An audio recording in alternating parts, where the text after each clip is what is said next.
The Suns, the Lakers, and the Sixers are all down 2-0 in their series in the playoffs in the first round. The Sixers, I think, have the best opportunity to come back and win their series because they are the better team in their series. You look at the Sixers as a whole, they have more depth, they have more star power than Knicks. They're just kind of Jalen Brunson dependent, but they have a bunch of role players. And in this series, these role players are playing like stars. Josh Hart has given you 20 points in back-to-back games. Deuce McBride, he gave you 21 in game one. The other game, game two, he still played pretty well, made some big shots. DiVincenzo has been big, made a big three to win the game. Essentially has been big defensively too.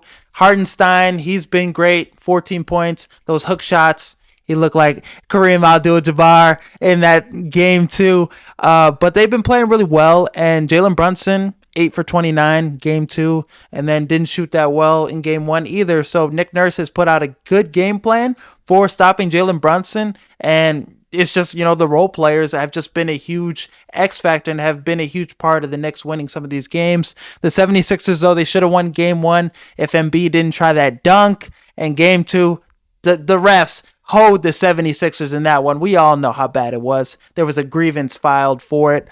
So the 76ers, though, they keep doing what they're doing against Jalen Brunson. They need to keep, knocking down shots. You need more out of your role players. You need Batum, Oubre, Tobias Harris. You need those guys to get something going. One of them, Buddy Hield. You need production off the bench. Melton's coming back, so that should be good for, defensively stopping, Brunson, continuing to stop him. Hart, some of these other guys. Hopefully he's a big impact defensively too. So Kyle Lowry had a good game one, but we need more production from some of these role guys. Like I said, Embiid and Maxey, they have been unstoppable though. Each of them, Maxey, 30-point flu game two, and 30 points in game one. So they've been doing well. The Knicks have no answer for those two. They just need more production with the other guys in the supporting cast. I do think that they can go to Philly and tie up the series 2-2 in game three and game four. I think they can win those two games. And then once it gets back to Madison Square Garden, then, then things get interesting. So I think the Sixers have a great shot to win this series still. I'm not concerned them being down 2-0. I think they just need to play better. They are the better team in this series. The Lakers and the Suns, those teams, they're both getting swept. The Suns, their star power, their star players, their big three have not showed up.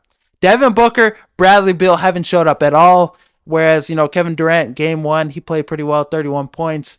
But they just really don't have enough to beat Minnesota, especially with Minnesota playing so well defensively. Jaden McDaniels, he's guarding KD, he's guarding some of the best players, and he's doing well in those matchups. He's winning those matchups. And game two, Anthony Edwards and Karl Anthony Towns, they sucked.